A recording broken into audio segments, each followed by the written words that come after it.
Kolkata night Riders এমন একটা team যে 3বার কিন্তু চ্যাম্পিয়ন হয়েছে, কিন্তু এইবারে কিন্তু সব থেকে বড় প্রবলেমে তারা পড়ে গেছে যে গত 3 বছর ধরে কিন্তু শ্রেয়াস আয়ার তিনি ক্যাপ্টেন ছিলেন। এবছর কিন্তু শ্রেয়াস আয়ারকে ছেড়ে দিয়েছে এবং অকশনে কিন্তু তাকে নেয়নি।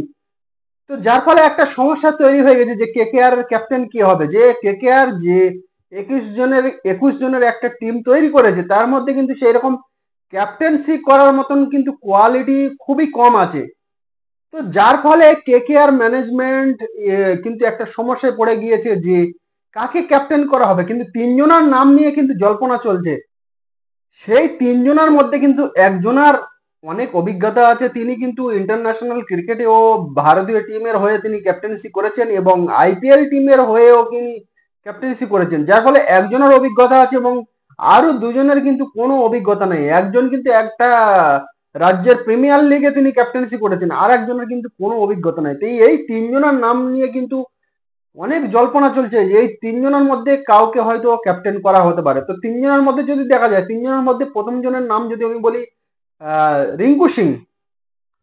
রিঙ্কু সিং এর নামে কিন্তু জল্পনা চলছে যে কারণ কেকেআর এর কাছে কিন্তু কোনো অপশন নেই আর যে সেই রকম অভিজ্ঞ কাউকে ক্যাপ্টেন্সি দেওয়া হবে, কারণ সেই রকম প্লেয়ার কেকেআর স্কোয়াডে কিন্তু নেই। যার ফলে রিঙ্কু সিং এর নাম কিন্তু জল্পনায় আছে যে রিঙ্কু সিংকে হয়তো ক্যাপ্টেন করা হতে পারে, কারণ রিঙ্কু সিং গত কয়েক বছর ধরে তিনি কেকেআর এ খেলছেন এবং এই মুহূর্তে কিন্তু ভারতীয় টিমের প্রতিনিয়ত ভারতীয় টিমে কিন্তু তিনি চান্স পাচ্ছেন। যার ফলে কিন্তু তার উপরে কিন্তু একটা জল্পনা তৈরি হচ্ছে যে তাকে হয়তো ক্যাপ্টেনই করা হতে পারে, কারণ কিন্তু তার কাছে কিন্তু কোনো অভিজ্ঞতা নেই ক্যাপ্টেন্সি করার। তিনি একমাত্র উত্তরপ্রদেশে একটি প্রিমিয়ার লিগ হয়েছিল, সেখানে একটি দলের হয়ে তিনি ক্যাপ্টেন্সি করেছিলেন। এছাড়া কিন্তু তার কাছে আর কোনো কোনো অভিজ্ঞতা নেই ক্যাপ্টেন্সি করার মতো। তো 1 নম্বর হয়ে গেল। 2 নম্বরে যদি যে বেঙ্কটেশ আয়ার কিন্তু তিনি সেই 2021 সাল থেকে তিনি কেকেআর টিমে আছেন এবং তিনি ভালো পারফরমেন্সও করছেন।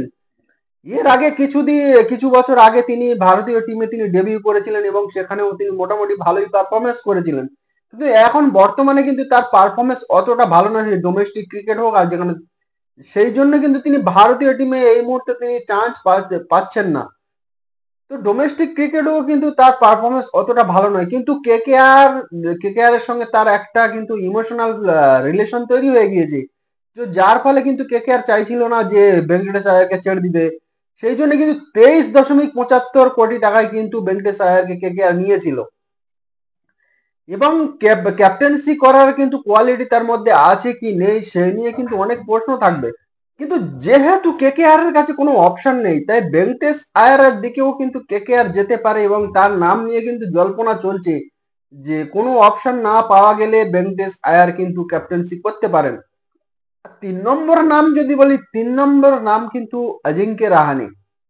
অজিঙ্ক্য রাহানে একজন কিন্তু সিনিয়র প্লেয়ার এবং তিনি ভারতীয় টিমেও কিন্তু ক্যাপ্টেন্সি করেছেন এবং এক সময় তিনি ভাইস ক্যাপ্টেনও ছিলেন। Virat Kohli captain, Ajinkya Rahane vice captain. এইরকম মানে অনেক ম্যাচে অনেক টুর্নামেন্টে কিন্তু তিনি ভাইস ক্যাপ্টেন ছিলেন এবং কোনো কোনো ম্যাচে কিন্তু যেখানে বিরাট কোহলি তিনি অ্যাবসেন্ট থাকতেন সেখানে কিন্তু তিনি ক্যাপ্টেন্সি করেছেন এবং রাজস্থান রয়্যালস এর হয়ে কিন্তু তিনি ক্যাপ্টেন্সি করেছিলেন আইপিএল এ। তো যার ফলে তার কাছে কিন্তু অনেকটা অভিজ্ঞতা আছে। তার কাছে অভিজ্ঞতা থাকলেও তিনি কিন্তু এই মুহূর্তে সেই রকম ফর্মে নেই। এর আগে আমরা দেখেছিলাম 2022 সালেও কিন্তু তিনি কেকেআর অজিঙ্ক্য রাহানেকে নিয়েছিল, কিন্তু সেই রকম ভালো পারফরমেন্স না করার কারণে কিন্তু কেকেআর তাকে রিলিজ করে দিয়েছিল। তারপরে তিনি 2 বছর চেন্নাই সুপার কিংসে খেলেছিলেন এবং সেখানে তিনি ভালো পারফরমেন্স করেছিলেন।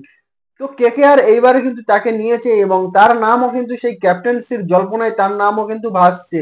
যে 3জনের নাম বললাম, যে অজিঙ্ক্য রাহানে, ভেঙ্কটেশ আয়ার, রিঙ্কু সিং, এই 3জনের নাম নিয়ে কিন্তু জল্পনা চলছে যে কেকেআর এই 3জনের মধ্যে একজনকে ক্যাপ্টেন করতে পারে। যে ক্যাপ্টেন এমন একটা পজিশন যে তাকে কিন্তু প্লেইং ইলেভেনে রাখতে হবে।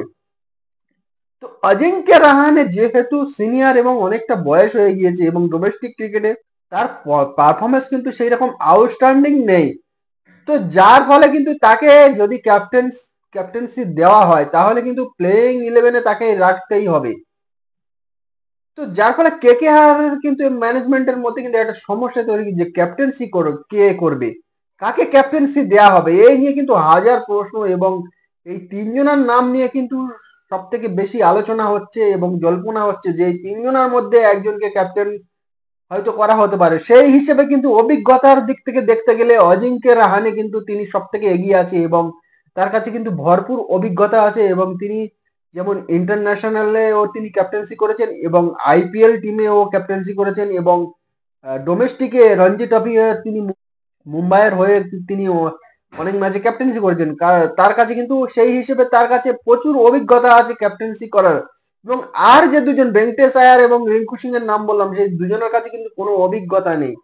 তো সেই হিসেবে দেখতে গেলে অজিঙ্ক্য রাহানে কিন্তু সব থেকে বেশি এগিয়ে আছে, যে হয়তো আমরা দেখতে পাবো 2025-এ KKR এর ক্যাপ্টেন অজিঙ্ক্য রাহানে।